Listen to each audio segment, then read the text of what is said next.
우리가 아까 베드로가 고넬료 전도한 이야기까지 했는데요. 사도행전 11장 17절을 보세요. 17절에 보면 우리가 주 예수 그리스도를 믿을 때에 주신 것과 같은 선물을 누구에게도 주셨으니 저희에게도 주셨으니, 저희가 누구예요? 이방인, 고넬료의 집에 있는 사람들, 저희에게도 주셨으니 내가 누구간데 하나님을 능히 막겠느냐 하더라. 이거 베드로의 말입니다. 저희가 이 말을 듣고 어떻게 됐어요? 잠잠하여 어떻게 했다? 하나님께 영광을 돌려 가로되, 야, 그러면 하나님께서 이방인에게도, 유대인만이 아닌 이방인에게도 생명을 얻는 회개를 주셨구나 하면서 본격적으로 이방인을 향해서 복음의 문이 열렸음이 공식화되기 시작하는 거예요. 여기서부터가. 자, 그리고서는 19절서부터 나오는데, 19절서부터 때에, 이 때에라는 말은 어떤 때냐 하면은 스데반이 돌에 맞아 죽는 사건. 이 때에 스데반의 일로 인해서 사람들이 흩어졌다 그랬잖아요. 어디로 흩어졌나 보면, 거기에 보면 지도, 우리 한번 봅시다. 지도를 보시게 되면 거기 뭐 지명 이름은 안 나와 있는데요. 자, 베니게라는 지역이 어디냐 하면은, 여러분들 거기 보면은 지도에 보시게 되면은 두로 시돈 찾았어요. 우리 아까 그 요빠 위에 보면 프톨레미아스 위에 보면 두로 시돈 보이시죠? 두로와 시돈 그 두 개 합한 지역이 뭐라 그러냐면 베니게야. 우리 한국에서 보면 영어로 얘기할 때는 이건 뭐냐? 페니키아야, 페니키아. 영어 우리 그 세계사 시간에 배웠죠? 페니키아. 베니게라 그래. 성경에는 베니게로 나와요. 우리 한국식 발음으로는 베니게인데 영어식 발음은 페니키아. 베니게와 그 다음에 또 어디? 여기에 보면 베니게와 구브로는 어디냐면 왼쪽으로 가면 섬 있죠? 바보도 있고 거기에 보면 굵은 글씨로 구브로라고 있죠? 이게 성경식 우리 한글 이름으로는 구브로입니다만은 그 영어식 이름은 뭐냐면 키프로스야. 키프로스를 우리 한글식으로는 구브로라고 얘기를 해요. 예. 그 구브로와, 그러니까 사람이 두로와 시돈 쪽으로도 갔고 구브로로도 갔고 또 어디도 갔냐? 또 어디? 거기 두로와 시돈에서 또 북쪽으로 쭉 올라가 보세요. 수리아를 지나서 실루기아라는 데가 있고 거기에 보면 안디옥이라고 있죠. 예.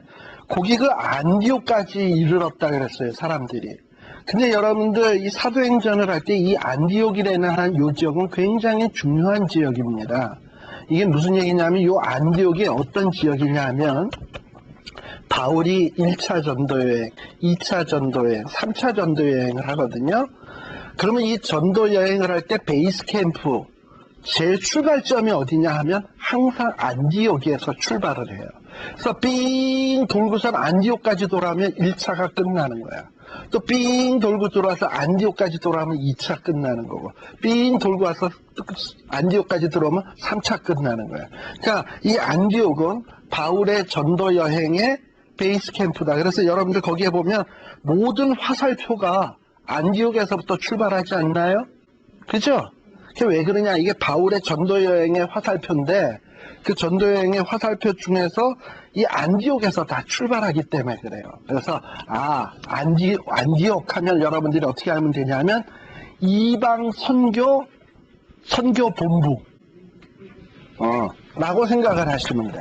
바울이 이방 선교를 하게 된 선교 센터, 선교 본부가 있는 곳이다 라고 생각을 하면 됩니다.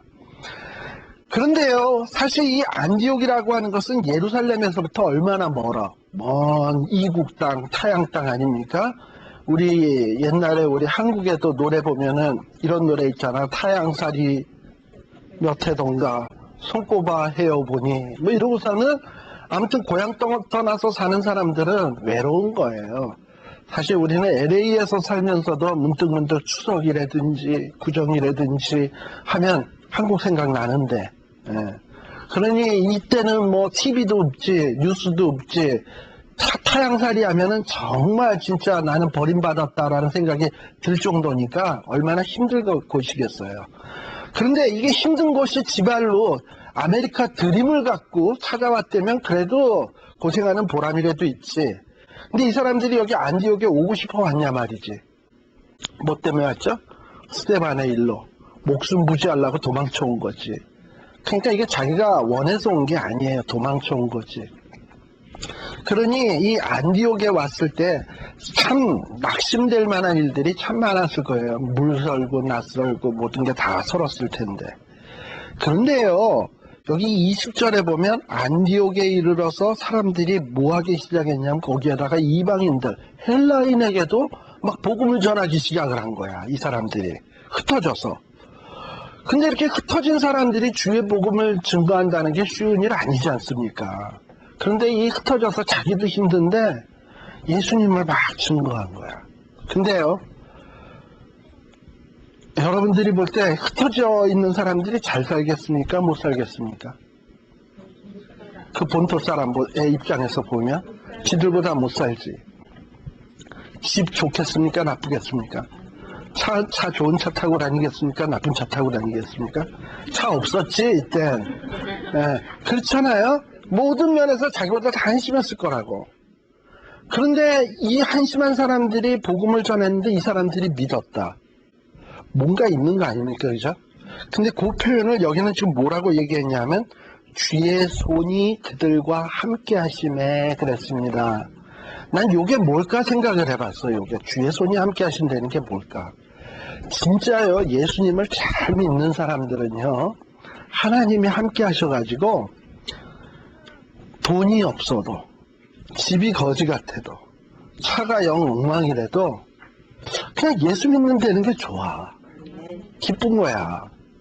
그러니까 괜히 예수 믿어서 내가 구원받았다, 하나님의 자녀다, 하나님의 아들이다, 우리는 별거다, 나는 왕같은 제사장이다, 하나님의 소유다 하고 생각을 하면 마음이 흐뭇하고 좋은 거야. 그러다 보니 어떻게 되냐면 얼굴이 실실실실 웃어. 딱 무슨 미친 그 사람 뭐냐. 보니까는 근데 이게 이해가 안 가는 모습이거든요. 그러니까 헬라 사람들이 볼 때 저것들은 이방 땅에서 와가지고 집도 절도 없는 놈들이 지질이 구무상으로 사는 것들이 어떻게 얼굴에 저렇게 기쁨이 있냐. 이해가 안 되는 거야. 근데 그 사람은 왜 기쁨이 있습니까? 주의 손이 함께 하니까. 기쁜 거야. 그래서 이 사람이 너 예수 믿어 그랬대. 그 사람들이 먼저 그럴 거 아닙니까? 너는 뭐가 좋길래 이렇게 실실실 웃냐? 그럴 때 뭐라 그래? 주 예수를 믿으라. 그러면 너도 나같이 될 수 있다. 이렇게 되는 거 아닙니까? 그죠? 그러다 보니까 주의 손이 함께 하시니까 그 옆에 사람들도 자동으로 그냥 쉽게 들어오게 되는 거예요. 이게 예수 믿는 사람의 비밀이에요. 그러니까 주의 손이 함께 하시면 남이 알 수 없는 기쁨이 있어. 난 남이 가지지 않은 것이 있어. 그게 흐뭇한 거야. 그러니까 주의 손이 함께 할 때 있는 거야. 그러니까 그런 것들이 드러나게 돼 있어요. 드러나면 사람들이 그거에 대해서 호기심을 갖게 돼 있고 그런 사람에게 복음이 던져지면 오게 돼 있어요. 바로 그렇게 해서 사람들이 막 하니까 어떻게 됐다? 21절에 보니까 수다 한 사람이 믿고 주에게로 돌아오더라 하면서 이 안디옥의 그 개척교회가 부흥하기 시작을 한 거예요. 막 부흥을 하다 보니까 개척교회가 부흥을 하니까 일꾼이 부족할 거 아니야. 지금 이 안디옥 교회의 개척교회 목사님은 누구냐 하면 바나바 목사님. 바나바가 목사님인데 이게 보니까 교인이 너무 많아져서 안 되겠어. 그래가지고 뭔가 돕는 부목사나 같이 협동하는 목사님이 필요해. 그래가지고 가만 보니까 누가 있냐 하면은 바울이 딱 생각난 거야. 길리기아 다소에 있는, 다소가 어딘가 지도 한번 보세요 또. 자, 안디옥에서 왼쪽으로 쭉 가면 길리기아라는 굵은 글씨 있고 그 옆에 보면 오른쪽에 다소라고 있죠? 그 다소가 바울이 있던 고향이야. 지금 바울은 예수님 앞에 의도 터지고 난 다음에 이제 근신하면서 거기에서 열심히 성경 공부하고 하나님의 사도가 되기 위해서 준비 중이에요. 다소에서 열심히 공부하고 있는데 바나바 목사님이 안디옥에서 소문을 딱 듣고 나니까 지금 바울이 다소에 있다는 얘기를 딱 들었어. 그래서 다소까지 바나바가 가. 그래서 바울을 데리고 와서 야, 너 안디옥에서 나랑 같이 목회를 같이 하자. 같이 일하자. 해가지고 데리고 옵니다. 자, 그래서 22절에 보면 예루살렘 교회가 이 사람들의 소문을 듣고 바나바를 어디까지 보냈다? 안디옥까지 보내서 안디옥을 그리고 25절에 보면 바나바가 사울을 찾으러 어디까지 가서 다소까지 가서 어떻게 됐다? 26절 만남에 어디로 데리고 와? 안디옥에 데리고 와서 둘이 교회에 1년간 모여있어 어떻게 했다? 큰 무리를 가르쳤다. 그랬더니 제자들이 안디옥에서 비로소 뭐라 일컬음을 받았다? 그리스도인이라 일컬음을 받았다. 그래서 원래 크리스찬, 그리스도인이라는 말이 어디서 제일 먼저 시작되었냐면 안디옥에서 시작된 말입니다. 근데 여기서 하나 더 짚고 넘어가야 될 게 있는데 뭐냐 하면 이거예요. 이 그리스도인이라는 이 말은 왜 붙여졌을까를 생각해 보세요. 돈 없고 가난하고 한데 기쁨이 있는 사람. 그리고 또 하나 이 사람들이 볼 때 이상한 점이 하나 있었는데 사울에 대해서 다 알고 있어. 사울은 어떤 자다? 크리스찬을 핍박한 사람이었잖아요. 그런데 지금 바나바가 다소에 가서 바울을 데려오겠다 그랬을 때 이 안디옥에 있는 교회에 있는 사람들이 좋아했을까요? 싫어했을까요? 여러분 같으면 싫어하죠. 예를 들어서 아주 그냥 교회에서 못된 짓 했던 사람이 그 교회를 나갔어. 그러니까 어느 날 신학교에서 목사님이 됐대. 그랬는데 제가 만약에 담임 목사고 부목사로 내가 그 양반을 데리고 오겠대. 싫어하지. 당연히 싫어하지. 내가 나가든지 저 인간이 나가든지 양당간에 나가야 된다. 우리는 이렇지. 네. 그런데요, 여기에 보면 안디옥 교회는 어떠냐 하면 둘이 있었고 허다한 무리들이 다 떠났냐 하면 더 모여들어서 함께 신앙생활을 했다는 거예요. 즉 무슨 얘기냐면 과거의 원수를 용서했고 같이 있었고 함께 신앙생활한 거예요. 그러니까 외부에서 보면 정말 이해가 안 되는 모습이죠. 어떻게 용서할 수 있지? 저거를? 어떻게 저렇게 포용할 수 있지? 이해가 안 되는 모습이지. 그런데 포용하고 용서하고 이러니까 그리스도인들은 달라도 뭐가? 달라. 저것들이 그리스도인이구나. 원수를 사랑하는 게 그리스도인이고 찢어지게 가난한데도 주의 손이 함께 있어서 실실 웃는 인간들이 그리스도인이고 이방 땅에 와서도 한심한데도 기쁨으로 으쌰으쌰하는 친구들이 그리스도인이고 해서 붙여진 이름이 그리스도인. 아시겠죠? 그러니까 그리스도인은 결코 훌륭할 때 좋을 때 붙여진 이름이 아니에요. 피난 갔을 때 붙여진 이름이고 고통 중에 붙여진 이름이고 원수를 사랑할 때 붙여진 이름이고 그리고 고통 중에 있으면서도 주의 손이 함께하니까 기쁨이 넘칠 때 붙여진 이름인 거예요. 그렇다면 오늘날도 우리들이 진정한 그리스도인이 되려면 어떻게 해야 돼? 그와 같아야죠. 외적인 형편이 좋지 않아도 기뻐할 수 있고 원수를 사랑할 수 있고 그렇죠? 그럴 때 우리가 주변에서 볼 때 저 친구야말로 예수쟁이야, 저 친구야말로 그리스도인이야 라고 되는 거예요. 바로 그렇게 그런 좋은 교회다 보니까 이 교회가 무슨 교회가 되었냐 하면 선교하는 교회가 된 거예요. 그래가지고 어떻게 됐냐 이제 또 이 안디옥 교회는 어떠했냐 하면은 27절, 8절, 9절, 30절에 보면 이렇게 안디옥 교회가 막 부흥하고 있을 때에 어떤 일이 있었냐면 28절에 보면 이 팔레스틴 지역에 크게 흉년이 든 거야. 그래가지고 예루살렘에 먹을 게 없어진 거야. 본교회죠. 아주 모교회, 사도들이 있는 오리지널 교회가 사람들이 아주 지질이 공상으로 가난하게 됐어요. 그런데 이방에 온 안디옥 교회 사람들이 부자일까? 그래도 예루살렘에 있는 사람이 좀 나을까? 예루살렘이 좀 나도 낫겠죠. 근데 안디옥에 있는 사람들이 흉년이 됐다고 예루살렘에 있는 사람들이 어렵다 그러니까 헌금을 모아가지고 그 구제금을 예루살렘에 보내요. 참 이거 귀한 일 아닙니까? 이런 게 그리스도인인 거야. 예. 해가지고 근데 그 구제 헌금을 누가 갖고 가냐? 바나바와 사울의 손으로 예루살렘에 가게 되는 거예요. 근데 여러분들 뭐 헌금 들고 예루살렘에 간다. 쉬운 일 같아 보이죠?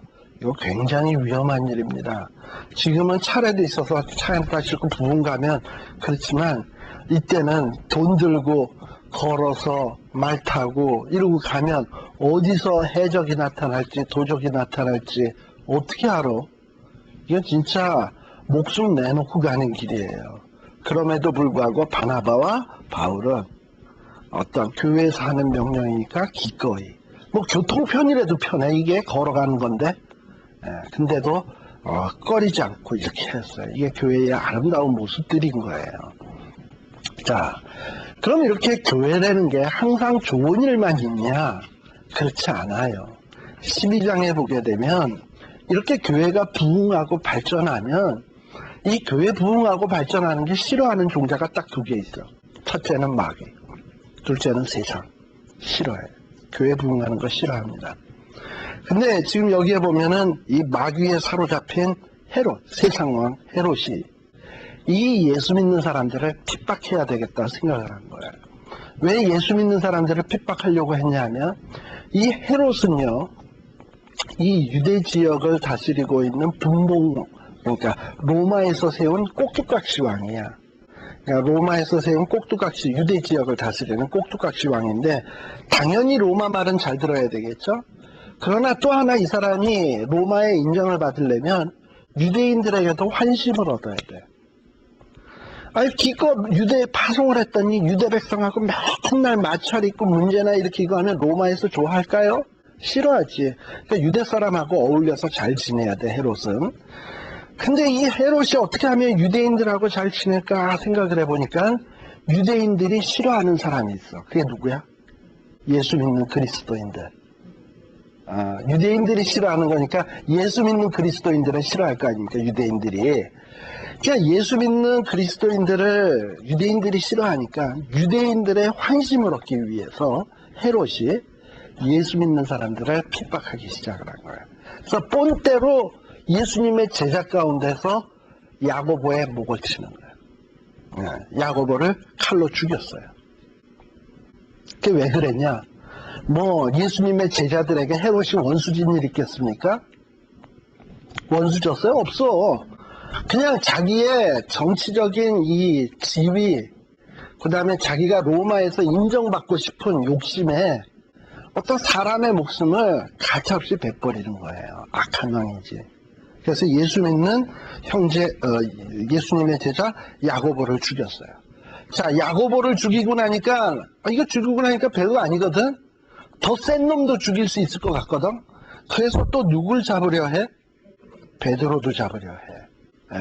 그래서 야고보 죽이고 베드로까지 죽이려고 해요. 그런데 때가 어느 때였냐면 무교절, 6월절이었어요. 유대인들은요, 6월절에는 사형 집행, 형 집행을 안 합니다. 그러니까 이 무교절이 끝날 때까지는 베드로를 옥에다 가두었다가 무교절이 끝나면 죽여야 되겠다. 이렇게 생각을 한 거예요. 그래서 베드로를 옥에다 가두었어요. 자, 그러니 이 예수님을 잘 믿는 교회, 부흥하는 교회라고 문제가 없냐면 사탄 마귀, 세상은 미워하기 때문에 끊임없이 우리에게 고통을 줄 수 있어요. 그러나 이렇게 하나님이 사랑하는 교회는 말이죠, 고통 중에 있어도 하나님이 지켜주시고 보호해 주십니다. 그 다음에 나오는 사건이 그 사건이죠. 7절, 8절, 6절, 7절, 8절, 9절 쭉 보면 이 베드로가 감옥에 갇혀 있는데 갑자기 천사가 짠 나타나더니 쇠고랑이 착착 풀려지고 문이 착착착 열리고 해서 베드로가 아주 그냥 가볍게 감옥을 빠져나오지 않습니까? 그죠? 이게 왜 이러냐? 여기에는 비결이 하나 있어. 뭐냐 하면은 12절 다 같이 봅시다. 시작.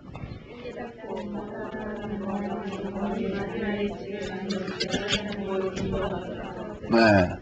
자, 여러 사람들이 어디에서 기도합니까? 마가라 하는 집, 그 마가의 다락방이에요. 쉽게 얘기하면. 마가의 다락방은 어떤 곳이냐? 오순절 성령이 강림했던 곳이죠. 그곳에 모여서 지금 베드로가 잡혀갔으니까 사람들이 뭐합니까? 하나님, 우리 베드로 목사님이 잡혀갔습니다. 불쌍히 여겨 주시옵소서 합심하여 기도하고 있었고, 하나님이 그 기도 들으시고 천사를 보내서 베드로를 꺼내시는 거예요. 그러니까 환란이 있어도 기도하는 교회는 하나님이 역사해요. 그래서 이렇게 역사에서 쫙 옥에서 나오게 되는 겁니다. 그랬더니 또 어떻게 됩니까? 옥에서 나와가지고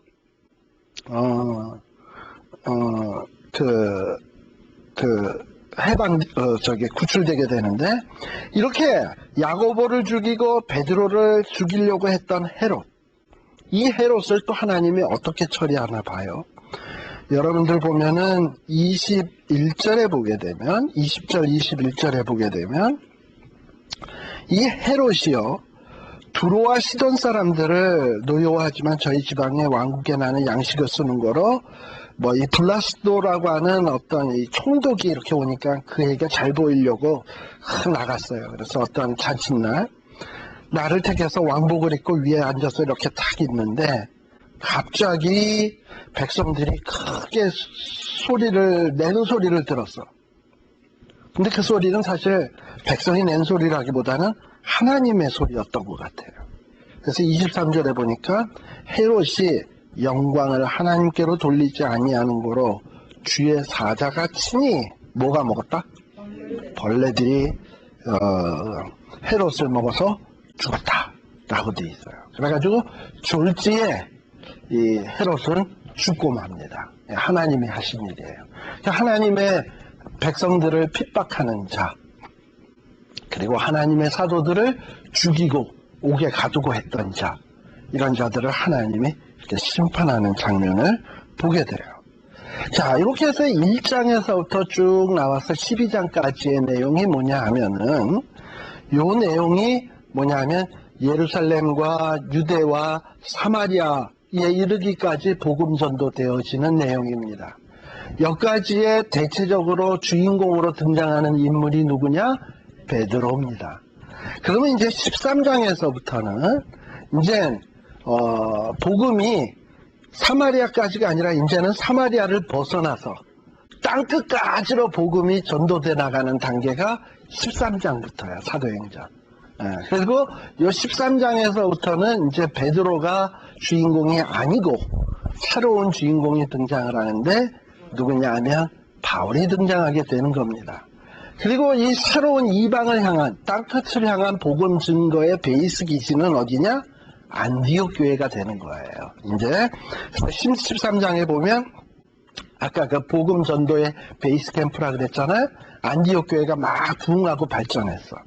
그러다 보니까 야, 우리가 이렇게 부흥하고 발전하면 예루살렘 교회 옛날처럼 지들만 그냥 띵까띵까 쎄쎄쎄 친교하고 맨날 이러고 지내고 하지 말고 우린 뭐 해야 되냐? 선교하는 교회가 되어야 된다. 그래서 아마 이름을 안디옥 선교교회라고 졌는지도 모르겠어요. 그건 안 나오네. 안디옥 교회가 있는데 거기에 보니까는 여러 일꾼들이 있어요. 누가 있냐면 바나바도 있고 니게르를 하는 시몬도 있고 구레네 사람 루기오라고 하는 사람도 있고 헤롯의 젖동생 마나인도 있고 사울도 있고 뭐 이렇게 여러 훌륭한 어떤 교회 지도자들이 있었는데, 이들이 우리가 이렇게만 있어서는 안 된다, 우리가 선교를 해야지 해가지고 2절에 보니까 뭐 했습니까? 막 금식하면서 선교사를 누굴 세울 것인가, 하나님 앞에 금식하면서 기도를 탁 하는데, 하나님이 성령님이 이야기하시기를 바나바와 사울을 세워라 선교사로. 그리고 그 음성을 듣고 또다시 금식하고 기도하고서 두 사람에게 안수를 해서 선교사로 파송하는 겁니다. 이렇게 해서 드디어 바울의 1차 전도 여행이 시작이 되는 거예요. 바울의 1차 전도 여행이 그러니까는 누구랑 누구가 가냐 하면 바울과 바나바가 같이 가는 겁니다. 자, 그래서 4절서부터 보면 바울의 1차 전도 여행이 시작이 되는데요. 자, 우리 한번 지도를 한번 쓱 한번 봅시다. 바울의 1차 전도 여행의 여정이 어떠한가? 자, 보시게 되면, 자, 안디옥 아까 찾으셨죠? 네. 안디옥에서 실루기아 보이시죠? 아래쪽으로, 약간 아래, 왼쪽 아래로 이렇게 보면 사선으로 해놓으면 실루기아가 나와요. 이 실루기아는 항구입니다. 그래서 거기서 배를 타고, 배 타고, 짠짜잔 하고서는 구브로라고 하는 섬을 향해서 배를 타고 내려오는 거예요. 그래서 이 구브로에 제일 처음에 도착한 곳이 어디냐면 살라미스 찾으셨죠? 네, 살라미스에 와서 상륙을 합니다. 그리고 이제 상륙을 해서 거기에서 좀 전도 활동을 하다가 그 섬을 관통을 해. 육로로 섬 안에 있는 육지를 이용을 해서 어디까지 가냐면 바보. 이 구브로의 수도가 어디냐면 바보야, 바보. 이름도 참 좋지 않니? 바보. 바보까지 가는 거예요. 예. 그런데 거기에 또 바보에 있는 그 총독이 누구냐면 이름도 바보야, 그 사람도. 서기오 바울이라고 하는 사람이에요. 예. 그래서 아무튼 그 바보에서 또 복음전도 활동을 하다가 거기서 또 배 타고 어디로 가냐 하면은 위로 올라가면은 여러분들 거기 밤빌리아 보이십니까? 그 위에 보면 아탈리아 보이십니까? 예, 아탈리아까지 가. 그리고 거기에서 또 버가까지 가. 그래서 버가에서 다시 내려와 가지고 배를 타고 아탈리아에서 배를 타고 요번에는 배를 타고 어느 쪽으로 오냐면 살라미스 그 구브로 위에 보면 살라미스 그 위에 화살표 보이죠? 100길로. 그 100길로 쭉 해가지고 안디옥으로 들어와요. 그러니까 1차 전도 여행은 그 화살표 가운데서도 제일 흐릿한 화살표 있죠? 예, 바로 그게 바울의 제1차 전도 여행의 여행지가 될 거예요. 그러니까 주로 여행했던 데가 어디냐면은 구브로 섬하고 그 다음에 거기 아탈리아 버가 있는 그 지역하고 그러고 난 다음에 거기에서 다시 배 타고 이렇게 돌아오는 게 바울의 1차 전도 여행입니다. 그러니까 1차 전도 여행은 굉장히 여행 범위가 작죠? 예, 작지만 그러니까 이게 복음 전도가 어떻게 시작되냐면 예루살렘에서 유대에서 사마리아에서 땅끝까지 범위가 차츰차츰 커져가는 거예요. 이게 바울의 전도 여행이에요. 1차 전도 여행. 그래서 이제는 바울의 1차 전도 여행에 대한 내용을 조금 한번 보겠습니다. 13장 4절. 자, 바울과 바나바가 어떻게 돼요? 성령의 보내심을 받아 아까 실루기아가 항구 도시라 그랬죠? 실루기아를 떠나서 배를 타고 구브로에 이르게 됩니다. 그래서 이 구브로에 도착한 데가 어디냐면 처음에 살라미라고 하는 곳에 도착을 해가지고 거기에서 말씀을 증거했어요. 그러다가 육지를 통해서 바보라는 곳에 이르러가지고 복음 전도를 하게 되는데 거기에서 하나 해프닝이 생겼어. 그게 누구냐면 유대인의 거짓 선지자 박수무당이 하나 있는데 이 친구가 이 바보에 있는 총독 서기오 바울이에게 말씀을 증거하려고 그러니까 자꾸 방해를 하는 거야. 예, 자꾸 방해를 해. 그게 8절에 나오는 내용이에요. 그래가지고 이 바울이 화가 나가지고 10절에 보니까 그 박수와 엘루마에게 이 나쁜 놈, 모든 괴계와 악행이 가득한 놈, 마귀의 자식, 모든 이의 원수여, 주의 바른 길을 굽게 하기를 그치지 아니하겠느냐 하고서는 그 저주를 해버렸어요. 그랬더니 11절에 보니까 이 박수무당이 소경이 되는 일이 발생을 했습니다. 아무튼 이런 일이 있었어요.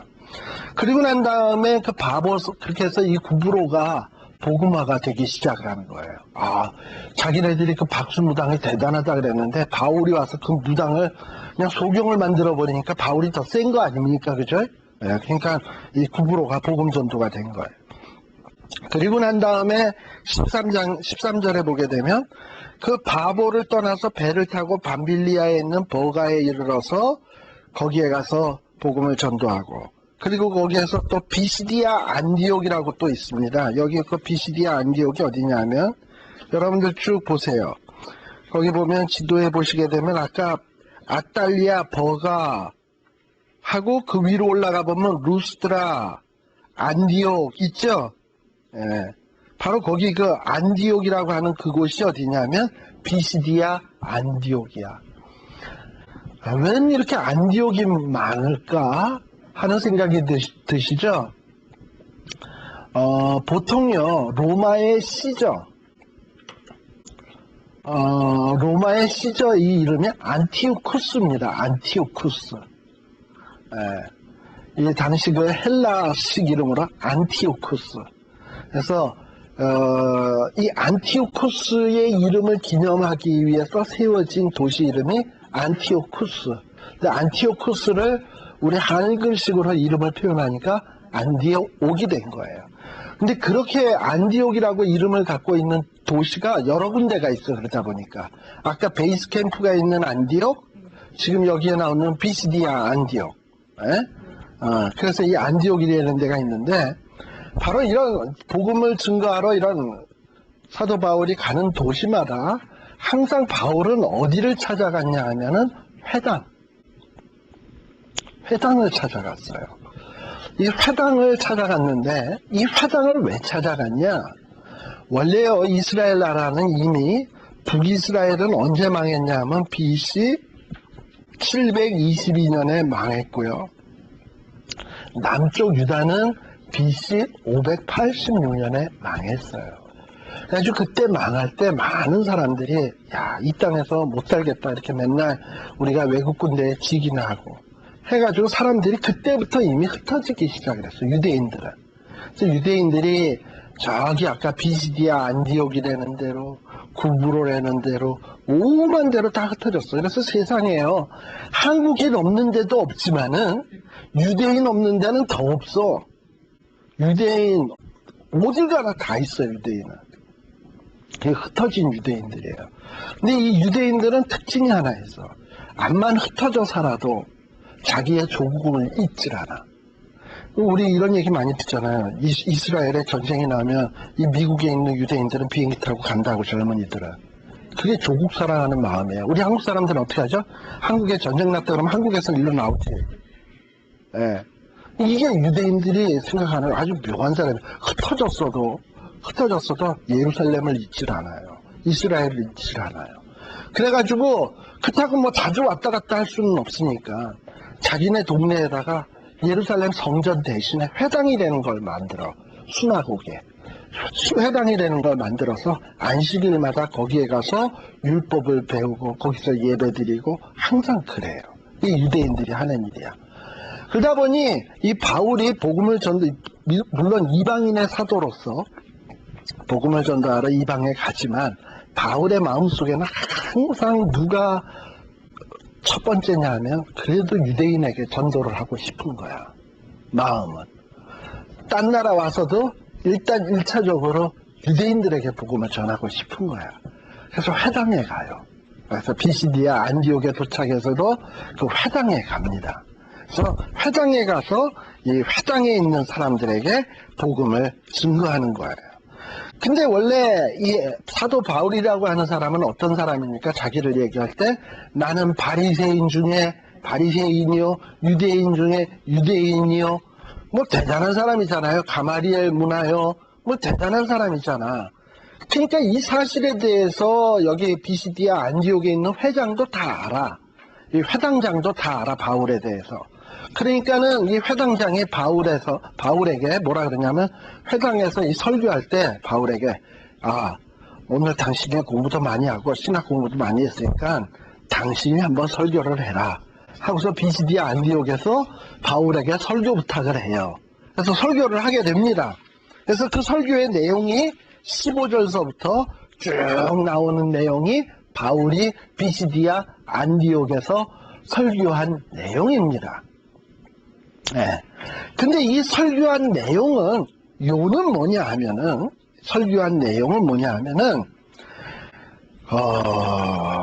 유대인들은 지금 예수님을 핍박하고 있지 않습니까? 너희들이 핍박하는 그 예수가 바로 메시아다. 너희가 픽박하고 너희가 배척하는 그분이 바로 이스라엘을 구원하실 구세주다. 라는 얘기를 하는 거예요. 그 청천벽력과 같은 얘기를 하는 거예요. 그러면서 무슨 얘기를 하는 거냐면 바울은 야, 구원은 율법을 행함으로써 구원을 얻는 게 아니고 예수 그리스도를 믿음으로써 구원을 얻는 거다. 라는 얘기를 강조하는 게 이 회당에서의 설교에서의 요지입니다. 제가 왜 이 얘기를 하냐면 여러분들 거기 지도를 보시면 루시아, 안디옥 뭐 이렇게 돼 있는 이 지역이 보면은 뭐라고 되어 있습니까? 되게 보면 갈라디아 글자 보이세요? 네. 그래서 지도에 보면 굵은 글씨는 마치 뭐와 같은 거냐 하면 캘리포니아, 뭐 네바다 어떤 스테이트 주야. 그 다음에 조그만 글씨로 되어 있는 거는 시리고. 그러니까 이 갈라디아는 주예요, 주 스테이트. 자, 그렇다면은 우리가 그 사도행전 다음에 나오는 사도 로마 고린도전 후 그 다음에 뭐죠? 갈라디아서. 갈라디아서는 어떤 도시에 보낸 편지겠습니까? 아니면 스테이트에 보낸 편지겠습니까? 그러니까 이 갈라디아 지역은 어떤 지역이냐면 사도 바울이 1차 전도 여행 때 다녔던 지역이 주로 갈라디아 지역이에요. 그리고 이 갈라디아 지역에서 뭘 전도했냐면 아까 그 회당에서 설교한 내용. 구원은 율법으로 말미암는 것이 아니라 예수 그리스도를 믿는 믿음으로 얻는 것이다. 너희들이 배척한 예수를 믿음으로 말미암아 구원 얻는 것이다. 라는 것이 이 갈라디아 지역에서 전도한 내용의 핵심입니다. 그러다 보니 나중에 후일에 갈라디아서의 핵심도 뭐냐? 바울이 이제 떠나왔잖아요. 전도를 하고 이제 떠나서 갈라디아 교회가 막 세워졌을 거 아니야? 그랬는데 갈라디아 교회 안에 어떤 사람들이 들어오냐면 유대인들이 다시 들어와서 무슨 소리냐? 예수 믿기만 한다고 구원 얻는다고? 웃기는 소리 하지 마라. 행함이 있어야지, 행함이. 율법을 행해야지 무슨 예수 믿는다고 구원을 얻어. 막 이런 자들이 생겨났거든요. 그래가지고 이 갈라디아서에 이 바울이 왜 편지를 쓰냐면 아니다. 오직 의인은 믿음으로 말미암아 살리라. 라는 내용을 쓰기 위해서 갈라디아서를 쓴 거예요. 자, 그래서 우리가 이 사도행전에서 나타나는 1차 전도 여행, 그리고 갈라디아서, 요런 것들을 어떤 전도 여행하고 요거를 결부를 시킬 때 이 서신서가 연결이 되지, 이런 어떤 서신서의 배경, 사도행전의 서신서의 배경을 모르면 복음서의 서신서, 뭐 로마서라든지 갈라디아서라든지 데살로니가전서라든지, 그러니까 이것도 또 전혀 이해가 안 돼. 그러니까 이렇게 해서 차곡차곡 사도행전에 나오는 내용하고 갈라디아서가 어떻게 연결되는가 하는 것을 알게 되면 나중에 갈라디아서를 읽을 땐 제가 오늘 말씀드린 바울의 1차 전도 여행이 머릿속에 쑥 떠올라야 되는 것입니다. 아셨죠? 그래서 다음 시간에는 1차 전도 여행 나머지 부분하고 그 다음에 2차, 3차 전도 여행을 살피도록 하겠습니다. 기도하겠습니다. 사랑의 아버지 하나님 감사합니다. 참 우리에게 이렇게 귀한 복음의 말씀 주심을 감사합니다. 이제는 이 복음을 나만 소유하고 있을 것이 아니라 우리도 이 복음을 들고 온 유대와 사마리아와 땅끝까지 앞서간 믿음의 선배들이 다녔던 것처럼 우리도 LA와 또 이 미국과 땅끝에 이르기까지 주의 복음 들고 다니며 전할 수 있는 귀한 주의 종들 되게 하여 주시옵소서. 저는 정말 여기 있는 사람들 정말 하나님이 귀히 여기는 주님의 아들, 딸들이라 믿습니다. 이들을 통하여 어떤 놀라운 일이 벌어질지, 어떻게 세상을 뒤집어 엎는 역사가 나타날지 그것은 아무도 정말 짐작할 수도 없으리라 믿습니다. 하오나 하나님 아버지 이 말씀 공부하는 것이 결코 헛되지 않도록 하여 주시고 지금 심겨진 이 말씀의 씨들이 시간 지나서 거대한 핵폭발을 일으킬 수 있는 귀한 주님의 도구들이 되게 하여 주시옵소서. 예수님 이름으로 기도드리옵나이다. 마치겠습니다. 네.